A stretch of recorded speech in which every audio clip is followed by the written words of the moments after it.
The London Borough of Tower Hamlets is a London borough in East London, which covers much of the traditional East End. The borough was formed in 1965 from the merger of the former metropolitan boroughs of Stepney, Poplar and Bethnal Green. Today, our group has chosen the Serial Killer Cafe, colourful, nostalgic eatery with more than 120 cereals plus a selection of milk and toppings.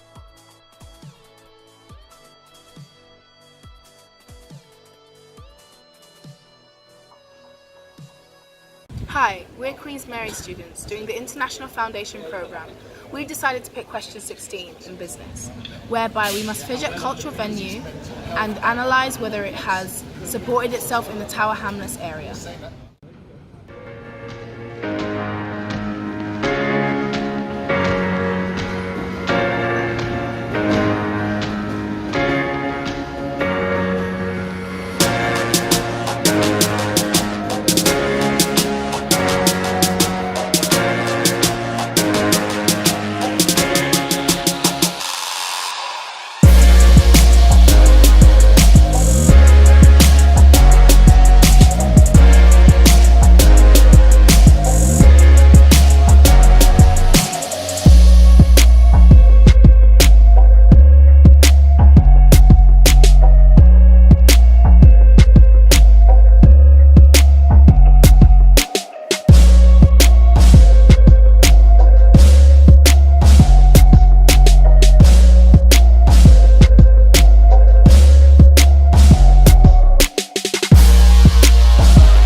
Cereal used to be a lot of fun. We remember, like, from years ago, like, you used to get the toys and the cereal and everything, and you just don't really get that anymore.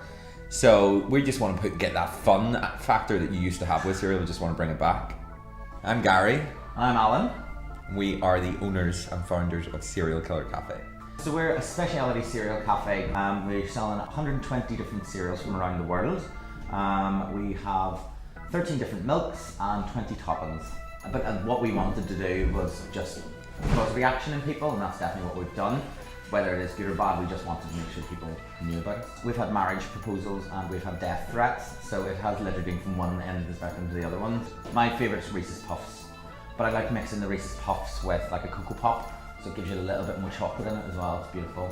Mine's just changed again. Mine changes all the time.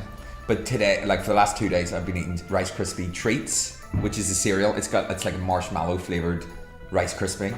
Beautiful. Yeah, that's good. There's a few different things like the Oreo O's from South Korea. Yeah, some of them are quite rare and some of them are quite hard to get. So we have dealers across the world that sort us out. The best one that we've got, actually the rarest one, is the Boo Berry, Frankenberry and Count Chocula, which are only available 1 month of the year in America. They're Halloween specials, and we have managed to get some boxes, but they're very limited. Very limited. It's taken about a year. It's been hard work and a lot of eBaying, but we have managed to get a shit ton, can I say shit ton? A shit ton of memorabilia. So when you come into the cafe, you're going to have a look around and you're going to be, oh, I had that, oh, I remember that, and some stuff that you haven't seen before. Just some really weird memorabilia and things that are going to jog your memory, so it's really fun. We want people to leave here feeling like they've just had the biggest cereal experience of their life. They cannot believe how much cereal related things that we have. And we want it, because what we're doing is celebrating cereal, so we want people to leave, whether they leave thinking that was ridiculous. Leave on a sugar high going, oh, it's great. Yeah, then we want people to leave thinking that was ridiculous, I absolutely loved it, or that was ridiculous, I absolutely despised it. Either or, that's what we want to go for.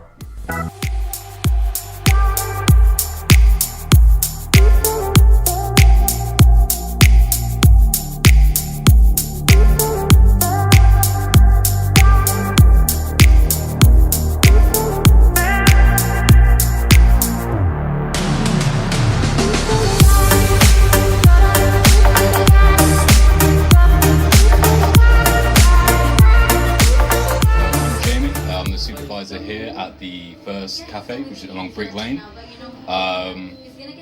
Yeah, so I've worked here for about almost 2 years now, so I've been quite competent at the job. So basically, that's me. To the business itself. Yeah, sweet. So how the organisation presents itself in terms of branding and marketing. So how do you guys, as a serial killer cafe, put yourself out there?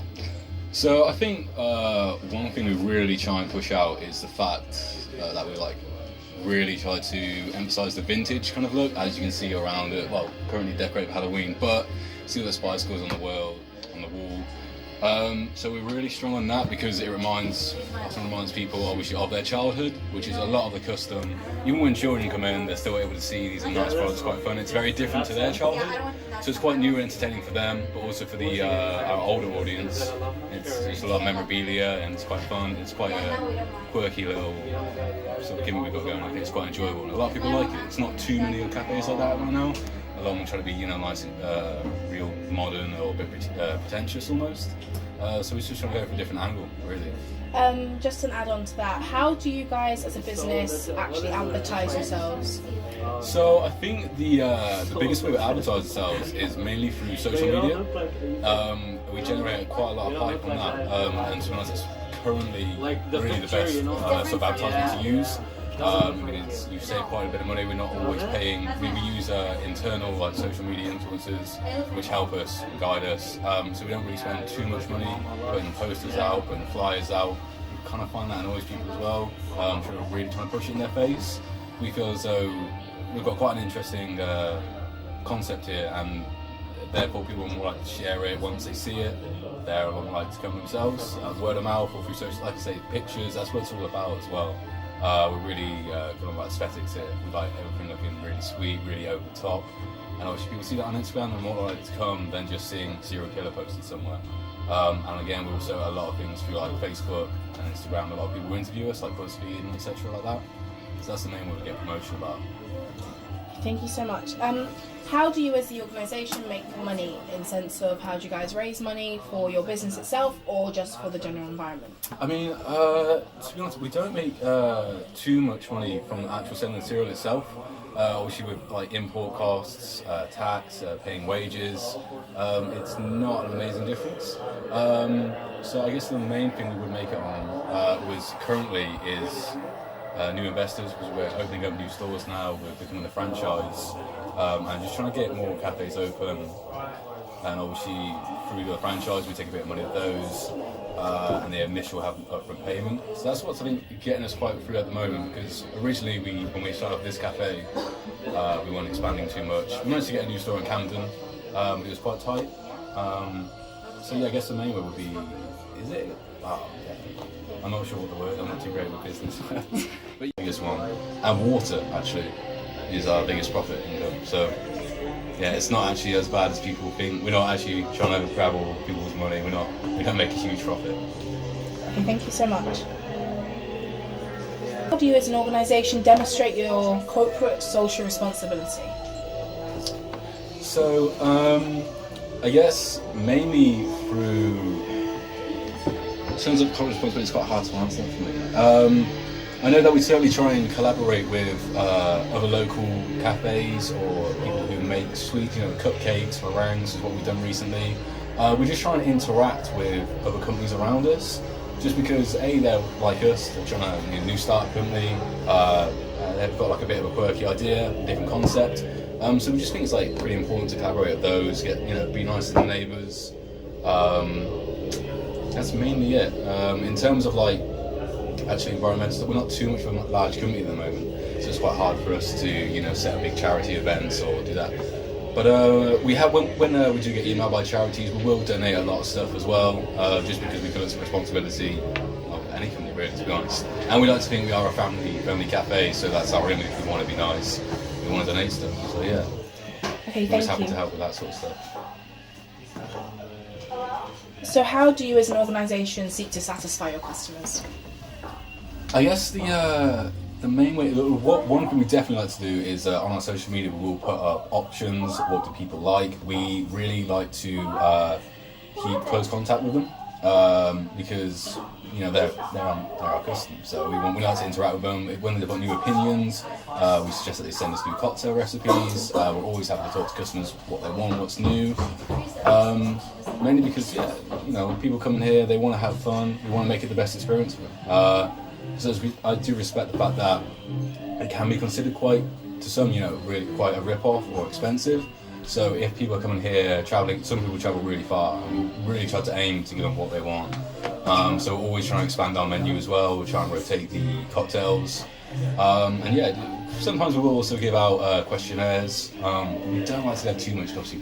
We don't want to go to a cafe and then fill out a questionnaire at the end. If we do, we'll give them rewards. But mainly just feedback through social media, I guess. What's the most popular, what's getting the most likes, what's sharing. And that's mainly, I guess, the best way we try and please our customers. Alright, thank you so much.